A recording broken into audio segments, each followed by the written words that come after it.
कोई शासक नहीं आया, कितने भी ताकतवर मुसलमान शासक हुए हों, इस रिश्ते से ऊपर हल्द्वानी से ऊपर कोई नहीं गया। तो ये मुसलमान आए कहां से भाई? आज पूरे उत्तराखंड में हलाल की दुकानें हैं, सब 25 करोड़ रुपए का बिजनेस है पर डे का। तो ये हलाल कर रहे हैं हमें धीरे धीरे। कट्टे तमंचे की फैक्ट्री तो नहीं लगी, पर हमें कांटे की फैक्ट्री अब बिल्कुल लग चुके हों। उत्तराखंड की पवित्रता प्रत्येक सनातनी के लिए क्या मायने रखती है, इसका अंदाजा इसी से लगाइए कि देवभूमि के कणकण कणकण में शिव का वास मिलता है। मोक्षदायिनी माँ गंगा का मायका इसी देवभूमि पर है। यहीं पर सत्युग के भगवान बद्री विशाल का निवास स्थल है और यहीं से सनातनियों की 4 धाम यात्रा संपन्न होती है। इतिहास गवाह है, मुगल काल में आक्रांताओं के नापाक मंसूबे देवभूमि की इस पावन धरा को छू तक नहीं पाए, लेकिन मुस्लिमों की बढ़ती आबादी में देवभूमि आज उनका अड्डा बन चुकी है। पहाड़ वासियों के बीच होने वाले लव जिहाद और लैंड जिहाद ने प्रदेश के डेमोग्राफी को ही बदल कर रख दिया है। हालात इतने भयावह हैं कि बद्रीनाथ के इस बैकुंठ लोक में हिंदुओं को काटने की फैक्ट्री लग चुकी है और इसका खुलासा करने वाले कोई और नहीं बल्कि देवभूमि के भगवाधारी स्वामी दर्शन भारती हैं। हम बसने में तो ये कहते सब भारत के नागरिक हैं, हमें कोई दिक्कत नहीं। और आप सोचिए, उत्तराखंड में मुसलमानों की बढ़ती हुई डेमोग्राफी ये धार्मिक आक्रमण है, समझिए आप। पूरे विश्व के सनातनियों को समझना चाहिए कि यहां पर ये व्यापार नहीं इनका, ये धार्मिक आक्रमण है। कोई उदाहरण बता पाएंगे आप कुछ ऐसा? इस्लाम साफ बोलते हैं मुसलमान है वो, तो जो यहां पर धार्मिक आक्रमण कर रहे हैं। हमने एक बार 3 दिन के लिए भगवान बद्र विशाल क्षेत्र से सारे मुसलमानों को बाहर कर दिया था। उसके बाद एक मौलवी का कहां से देवबंद से आता है कि वो बदरुद्दीन है। अब समझिए आप भाई, जिस क्षेत्र में मुसलमान कभी रहा ही नहीं है, कोई शासक नहीं आया, कितने भी ताकतवर मुसलमान शासक हुए हों, इस रिश्ते से ऊपर हल्द्वानी से ऊपर कोई नहीं गया। तो ये मुसलमान आए कहां से भाई? इनका क्या मतलब यह है? शरीयत के नाम पर मक्का मदीना सुरक्षित कर लिया कि शरीयत है जी। इन्होंने अपने कानून को शरीयत में ला करके कर दिया कि यहां गैर मुस्लिम नहीं जा सकता। हम जा भी नहीं सकते और कोई भी जा सकता।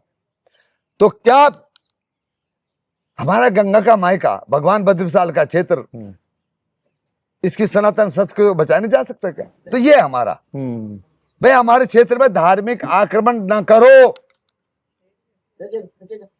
हमने सैकड़ों मस्जिदें तोड़वा दी, नहीं सॉरी मजारें तोड़वा दी। ये कहां से आए? ये एक मजार तो आपकी बुल्ले शाह वाली मजार भी रही मसूरी। मसूरी में देखिए, इस मजार का जो है, इस मजार का एक व्यवसायकरण है, एक व्यवसाय कर रहे हैं इसका। देखिए, जब बुल्ले शाह है ही नहीं यहाँ, बुल्ले शाह जब हिंदुस्तान पाकिस्तान एक ही थे, 1600 कुछ में होते हों बुल्ले शाह, और चलो 60-70 साल के बाद बेचारे अपने स्वर्ग चले गए होंगे, कहीं भी गए होंगे। उनकी दरगाह, उनकी मजार आज भी अब पाकिस्तान, जो वर्तमान पाकिस्तान है उसमें है। कुरी शहर कोई बताते हैं, कुरी शहर है, कुरी शहर है, उसमें अभी भी है। वहां उनको पूछते हैं, उनके मानने वाले, ठीक है, जो दरगाह को मानते हैं। मसूरी में न कोई मुसलमान था यहाँ। जो हमने इसके बारे में जांच की, कुछ अफगान अमीर, अच्छा, 1940 के आसपास यहाँ मसूरी आए। वहां यहाँ पर उनके 2 आदमियों की मृत्यु हो जाती है। कहते तो यह है कि उन्होंने उन्हें सजा दी। अच्छा, अब जब मृत्यु हो जाती है उनकी यहाँ पर, तो ठीक है, इस्लाम में दफनाने का एक रिवाज है, हम उनके रिवाज पे उंगली नहीं उठाते, ठीक है उनका। अब क्या, ठीक है। उस टाइम ये क्षेत्र जो था, ये सब अंग्रेजों की स्टेट थी, यहाँ पर तो कोई था ही नहीं। उन्होंने किसी अंग्रेज से ये कहा कि भाई हमें जो है यहाँ पर 2 हमारे ये मर चुके हैं और इनके लिए कोई दफनाने की कोई जगह दे दी जाए। उन्होंने वो जगह दे दी, 2 कब्र। 1960 में जब इस जमीन की रजिस्ट्री एक स्कूल के नाम पर होती है, क्या नाम उसका, एलन स्कूल, जो अभी भी है जी, जो उस क्षेत्र के मालिकाना हक में है। जब 1960 में वो रजिस्ट्री करते हैं तो उस रजिस्ट्री में भी मेंशन है कि दो कब्र हैं, मजार नहीं। अच्छा, फिर मजार और कब्र में फिर फर्क आ गया, 2 कब्र है जी वहां पर, ये है। उसके बाद जब मसूरी में आना जाना कुछ हुआ तो हमारे कुछ हिंदू, दुर्भाग्य देखिए आप, धन के लिए बुल्ले साहब की मजार, वहां पर उसके नाम पर चंदा, उसके नाम पर पैसा की उगाई, और क्या करते हो, भंडारा, हमारे हिंदू। अच्छा, हाँ, अब दुर्भाग्य देखिए हमारा आदमी, जहाँ देवता पूजे जाते हैं, जहाँ पत्थरों में देवता पूजे जाते हैं, और वहां हमारा आदमी झाड़ फूक करवा रहे हैं। तो ये धार्मिक आक्रमण है। हम ऐसे लोगों को हमने कह दिया उनको कि इसको कोई बनाएगा तो समझ ले उसका फिर अंतिम समय आ जाएगा उसका। ये है हमारा स्पष्ट मना कर दिया, या तो सरकार उसको अपने उसमें ले जी, अंडर में ले, या स्कूल उसमें बाउंड्री वॉल कर दे अपनी। परंतु वहां अब ना तो इस तरह के झलसे होंगे, ना कोई कार्यक्रम होगा, और जो तोड़ दिया गया है उसे कोई बनाएगा नहीं। ये स्पष्ट कहना हमारा। अच्छा, हल्द्वानी का बनभूलपुरा, जी, वहां पर हमने देखा, हमने ग्राउंड कवरेज भी किया, और ये तो मामला कोर्ट के अंदर भी हाँ, है। वहां पर रेलवे की जमीन, वन विभाग की जमीन, वहां पर अतिक्रमण, न सिर्फ अतिक्रमण बल्कि इस तरह के धार्मिक स्ट्रक्चर जिसमें जो है वो वहां पर मजारें बनाई गई हैं, दरगाहें, बड़ी बड़ी अट्टालिकाएं हम देखते हैं, बड़ी बड़ी अट्टालिकाएं वहां पर बनी हुई हैं, पटरी के साथ साथ बनी हुई हैं। ऐसा भी जगह पर हमने कई जगह देखा, स्पॉट किया। आपने भी, आपकी नॉलेज में भी बात होगी। तो आप तो बहुत समय से इस पूरे मामले को देख रहे हैं जी। ये कौन से दौर की बात है जब ये बनना शुरू हुए, कौन सी सरकारें थी, और ये इतना इग्नोरेंस कैसे हो गया कि प्रशासन विभागों के सामने बनता चला गया, किसी ने ऑब्जेक्शन नहीं किया? ये जो जगह है, रेलवे की जगह है, जहां तक मेरा ज्ञान है जी, ये उत्तर प्रदेश में जब एक क्षेत्र था जी, तो कुछ लोग बसे थे। ठीक है। एक खालिस्तान बियावान इलाका था वो। जब उत्तराखंड प्रदेश बना उसके बाद मुझे लगता है कि अगर वहां की आबादी 1000-1500 रही होगी उस समय, तो आज वहां की आबादी 40-50 हजार के आसपास है। मैं तो ये मानूंगा उत्तराखंड सरकार की नाकामी है। जब 1 हफ्ते का टाइम मिल गया था, कम होता है 1 हफ्ता बिल्कुल, अपनी जमीन को कंट्रोल करने के लिए, तो वो बुलडोजर चला देते, क्या दिक्कत थी? तो सरकार कहीं कहीं नाकाम होती है, और सरकार की नाकामियों का खामियाजा आम जनता को, आम सनातनियों को भुगतना पड़ता है, आम को। और आज तो उत्तराखंड की स्थिति ये होगी कि उत्तराखंड जकड़ लिया है। डेमोग्राफी की तो बात अब पीछे छूट गई। डेमोग्राफी तो बढ़नी 10 साल पहले शुरू हुई थी, वो तो बढ़ चुकी है, अब वो हाथ से निकल गया, वो तो निकल गया मामला। अच्छा, वो तो खत्म हो गया। उसमें से पर तो बेकार सोच रहे हैं पहाड़ के लोग। अब तो जकड़ ही लिया है, बिना मुसलमान का कोई एक कदम नहीं चल सकता, एक कदम नहीं। कैसे जिएंगे फिर यहाँ पहाड़ में ये? क्योंकि ये काम तो स्वयं करते नहीं, सारा निर्भर मुसलमान पर है, छोटे काम से लेकर बड़े काम तक। अब आप देखिए, मैं भगवा बस्त्र पहनता हूं, आज उत्तराखंड में, हमारे सनातन में, चलो ठीक हम स्वीकार करते हैं झटका, आज पूरे उत्तराखंड में हलाल की दुकानें हैं सब। 25 करोड़ रुपए का बिजनेस है पर डे का। तो ये हलाल कर रहे हैं हमें धीरे धीरे। और हलाल सर्टिफाइड को लेकर तो हमने देखा कि कैसे एक पूरा अर्थतंत्र बना हुआ है, हर चीज में धन, मीट नहीं भी है उसमें भी हलाल सर्टिफिकेट का वो धन एकत्र कर रहे। वो धन कहाँ जा रहा है ये भी किसी को नहीं पता। वो धन हमें मारने के लिए, हमें हलाल करने के लिए वो धन का प्रयोग किया जा रहा है महाराज। देखिए आप, आज यहां सब इस देहरादून के शहर में देखिए आप, सब बलशाली, सब भू माफिया, सब खनन माफिया, सब स्मैक को बेचने वाले जितने भी ताकतें हैं सब मुसलमान हैं। कोई दिक्कत है मैं हर जाए उनसे, सब लगभग सब। आप पछौतुर में जाइए, वो क्या है भाई विकास नगर बगैर में जाओ, अखाड़े के बगैर में क्या क्या जगह है वो, 100% मुस्लिम आबादी है।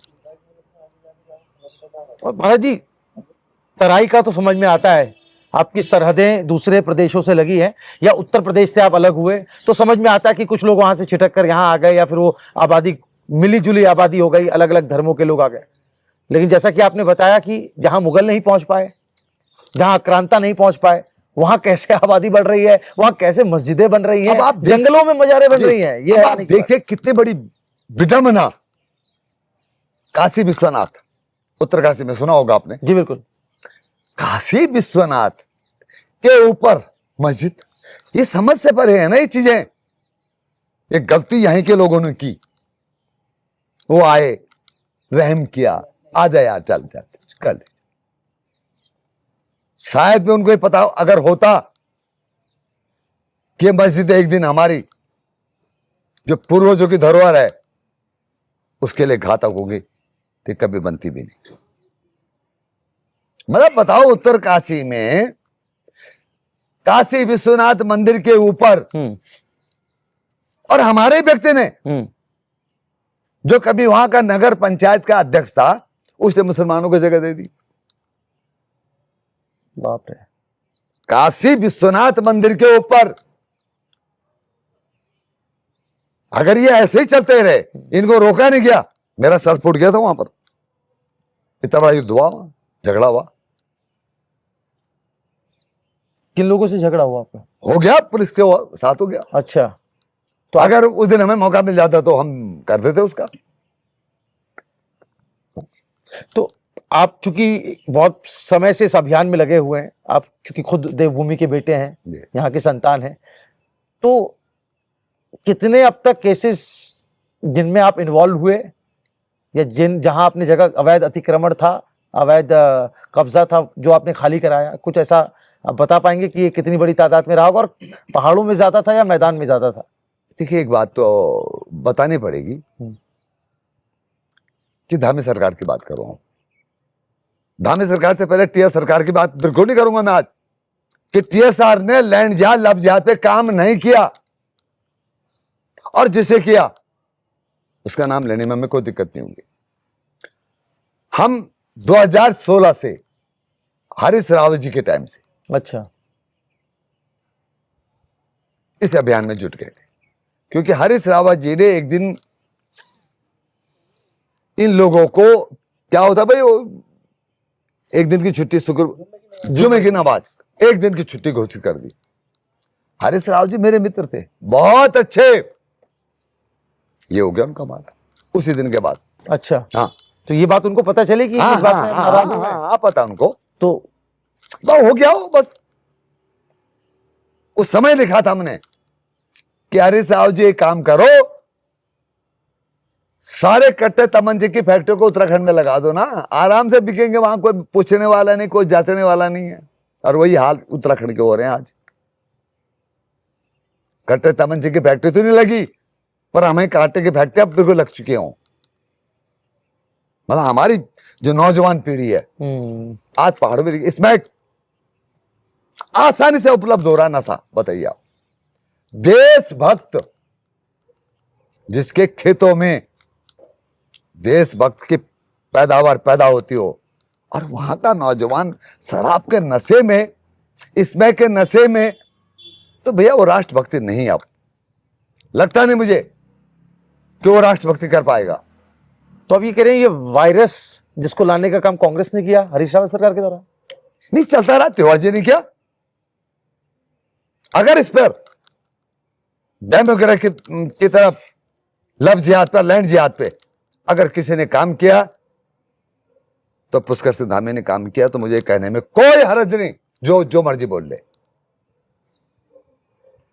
और जब वो लैंड जिहाद की बात करते हैं, चूंकि हम लोग तो खबरें संप्रेषित करने का काम करते हैं, हम कांग्रेस की भी बात उठाते हैं, तो वहां से जो आवाजें आती हैं कांग्रेस के महकमे से, खेमे से, वो ये कहते हैं कि इनके पास डेवलपमेंट पर बात करने के लिए कोई मुद्दा बचा नहीं, ये रियल इश्यूज पे बात नहीं करते, ये रील इशू पे बात करते हैं, जिसकी रील सोशल मीडिया पे बन सके, हाइप बन सके, तो आप उनको क्या कहना चाहते हैं? क्योंकि जनता के बीच ये बात जा रही है। मैं जनता को, देखिए उसमें भी हमारे लोग हैं।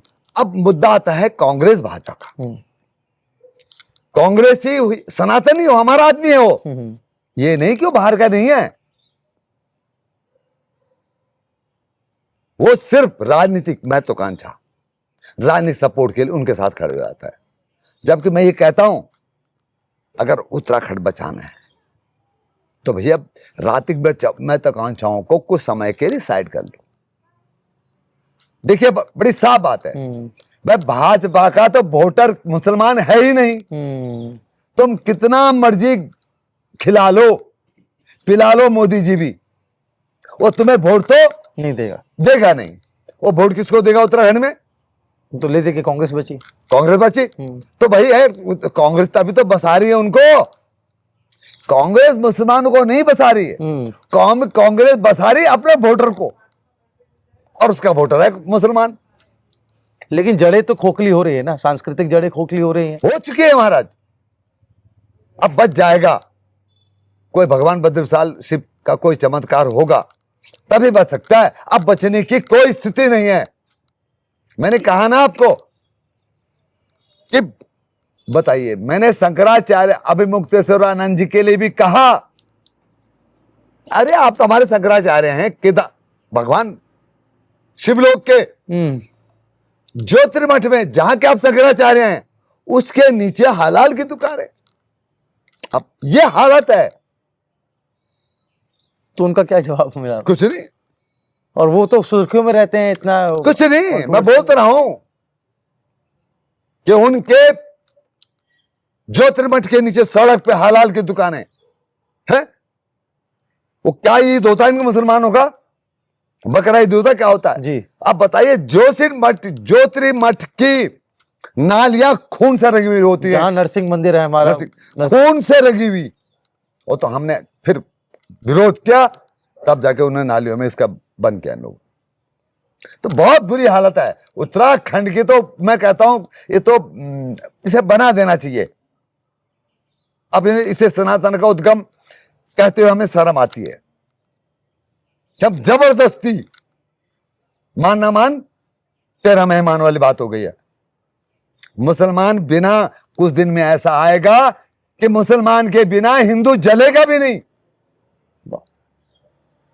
कोई काम नहीं कर रहा। हर किसी के घर में, यहां लब जिहाद क्यों होता है यहां इतना? आप तो जर्नलिस्ट हैं और पहाड़ मूल के हैं जी। यहां लब जिहाद रोज, अच्छा रोज हो रहे हैं? हर 2-4, एक की छोड़िए आप, हर रोज। कुमाऊं में परसों 2 हो गए, इसी परसों धन्य में हो गया, क्योंकि वो हमारे घरों में आ गए हैं।